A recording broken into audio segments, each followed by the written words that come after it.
Hi stamping friends, Melissa Kerman here with Melissa's Crafting Treehouse. Today I have a project that uses what I call negative space sponging, and I'll also be using the Touches of Texture stamp set, Timeless Textures stamp set, the Sweet and Sassy framelits, which are retiring and in fact sold out at this point. And also I'll be showing you a brand new stamp set called the Love What You Do stamp set. This new stamp set is actually going to be in the annual catalog starting June 1st, but it's also one of the early release items that Stampin' Up! Is making available to customers starting May 1st. And it comes in 3 different bundles. That information about the bundles are on my blog. The bundles will give you either 1, 2, or 3 free items. But it is a temporary limited time offer. It will go away as of May 31st. And also part of the pre-order is the ability to get the 5 new in colors, the 2018-2020 in colors, early. And when you get them as a set of 5, you get a 10% discount. So pretty cool. So jump on over to my blog and check out all those details if you're interested. And there will be links in the description below this video. So here I've set aside the 2 hearts that I'm using from the set of framelits, and I'm using the shimmer white cardstock. So it has a little bit of a shimmer to it, which is really pretty.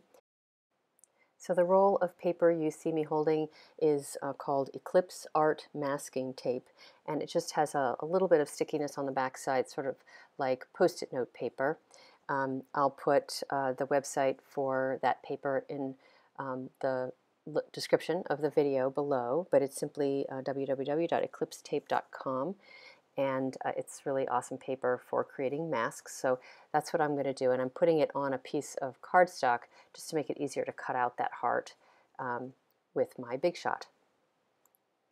So here I'm just pulling off the art masking tape from the heart that I cut out, and of course I'm just going to be using the art masking tape itself, and here's what the label looks like in case you decide you want to get some. And the next thing I'm going to do is place my mask onto my shimmer white cardstock, and I'm going to start with my sponging and stamping. So I'm going to start with sponging my Emerald Envy ink, and I'm moving sort of from the center of the heart out towards the edges, and generally speaking I like to press sort of closer to the edge of the heart and sort of lift up the sponge a little bit as I move further away from the heart. That makes it a hard, darker edge of color towards the hard line of the actual heart, and sort of fans out to a more wispy, light color of the Emerald Envy further away.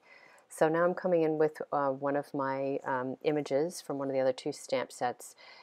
It's sort of small little specks from the Touches of Texture stamp set, and I've just stamped some of the Emerald Envy specks here and abouts. And now I'm coming in with my Perfect Plum, and this image is from the Timeless Texture stamp set. I love these little specks. I use them like on all kinds of things because they're just really super useful. And I'm using multiple colors on this stamp, so I'm just washing it in between.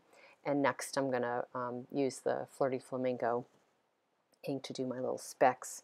Now I just want to say, like, I speed this up just because I like to actually stamp kind of slow and relaxed, and if you watch this me going normal speed, it's really kind of slow. So the point of stamping is to have fun and enjoy, and it is very relaxing to me, but I figure you don't really want to necessarily have it take that much time. So I'm speeding it up just to make it a little bit more efficient for you to watch me. So now I've watched my stamp again, and I'm coming in with my Craft White. We were supposed to use white and vanilla colors for this color challenge, so I tried to get some white in there, but in the end it really doesn't show up very well. So, but I did stamp it with the white. And now I'm coming in with my fine tip glue pen, and I'm just going to kind of put a spot of the glue here and abouts, and then I'm going to pour my gold glitter on top.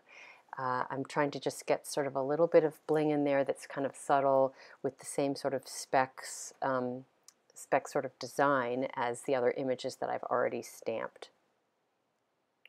So now, of course, I'm pouring off the excess glitter back into my bottle, and there's a lot of extra glitter on there that's not really sticking, so I just went off camera to sort of tap the excess off.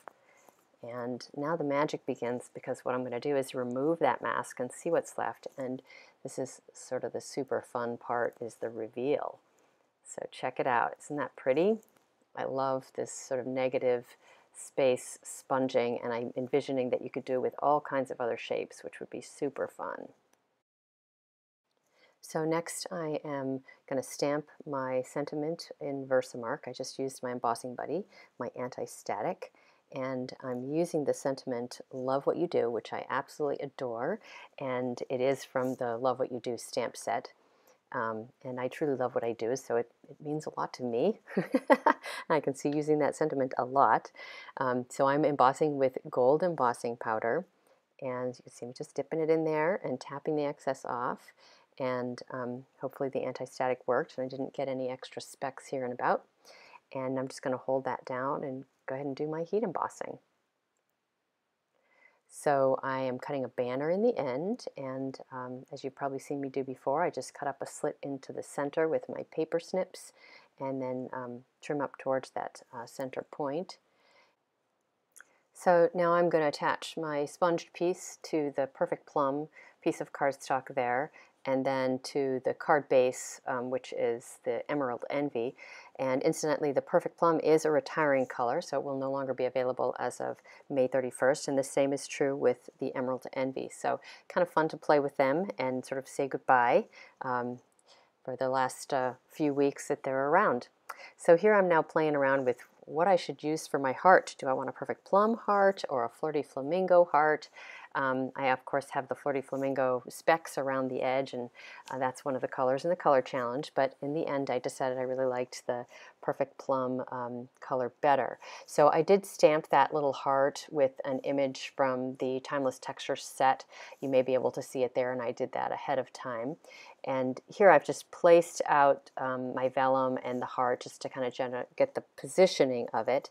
And I sort of eyeballed that a little bit of that vellum needed to get trimmed off so it didn't show up at the top of the heart. But I wanted it to run the full length left to right. So anyway, I just got that positioning just right. And now I'm taking a glue dot. I'm going to go ahead and attach the heart right exactly where I want it. And then trimming off a little bit of that vellum so it didn't show at the bottom of the point. Just want it to line up perfectly. You can see it right there.